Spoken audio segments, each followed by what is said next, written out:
ছা চকচকে বন্দে ভারত, কিন্তু যাত্রী নিরাপত্তায় কোনো বালাই নেই। এবং রেল যেটা পুরো আমাদের দেশকে জোড়ে, এটা হচ্ছে লাইফলাইন অফ ইন্ডিয়া।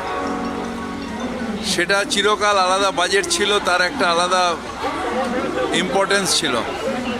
সেই বাজেটটাকে মিলিয়ে একাকার করে দিয়েছে, রেল মন্ত্রককে ডিগ্রেড করে দিয়েছে। তার ফল আজকে যাত্রীদের মৃত্যু। এর পাপ কেন্দ্রীয় সরকার, বিজেপি সরকার এই পাপ করেছে। এতগুলো মানুষের নিরাপত্তা নিয়ে খেলা করেছে।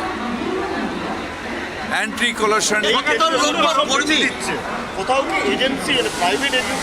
এটা দেখুন, এটা তো নিশ্চিতভাবে আপনি একটা খুব ভালো পয়েন্ট তুলেছেন। এয়ার ইন্ডিয়ার হালকে এই করেছিল, পরিষেবা নেই, টিকিট লোকে কাটে না। আমি নিজে গিয়ে একদিন 12 ঘন্টা দিল্লিতে ওয়েট করেছিলাম এয়ার ইন্ডিয়ার ফ্লাইটের জন্য, 12 ঘন্টা লেট। আস্তে আস্তে এয়ার ইন্ডিয়ার প্রাইভেটাইজ হয়ে গেল, রেল পার্শিয়াল প্রাইভেটাইজ হয়ে গেছে। এখন এটাকেও বেছে দেবে কি না জানি না, কিন্তু নিরাপত্তা নিয়ে খেলা এটা পাপ।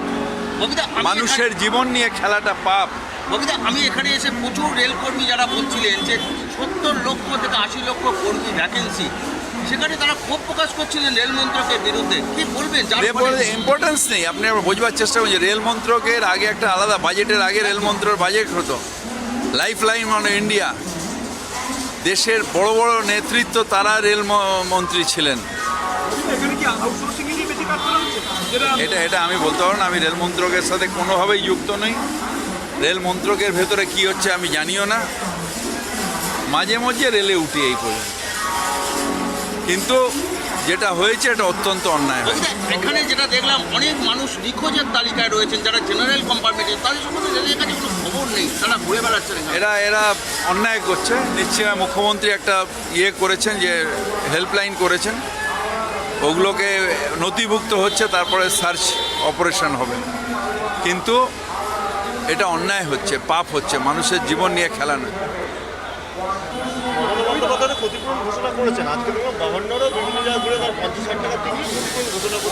সেটা নিয়ে আমি দেখুন এখন ওইটাও নিয়ে ওইসব কচকাচানির মধ্যে যাব না।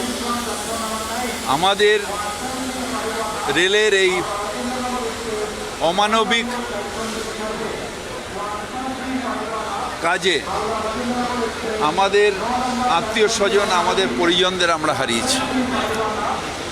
বিশেষ করে বাংলার প্রচুর মানুষ তারা হারিয়েছে, আমাদের দেশের অনেক মানুষকে হারিয়েছে। যেভাবে ইলেকশনের আগে ফুলমামায় আমাদের নিজেদের ঘরের ছেলেদের হারিয়েছিলাম, আজকেও ঠিক চাই হচ্ছে। যে দেশ রেলের নিরাপত্তা দিতে পারে না, তারা চমকধারী কি ট্রেন যেন বলছিল, সুপার ফাস্ট না বন্দে ভারত, তার আগে যেটা বলেছে বুলেট ট্রেন। এসব গাল গল্প নয়। বুলেট ট্রেন যে নিজে ট্রেনের মিনিমাম সুরক্ষা দিতে পারে না মানুষকে, যে বুলেট ট্রেন চালা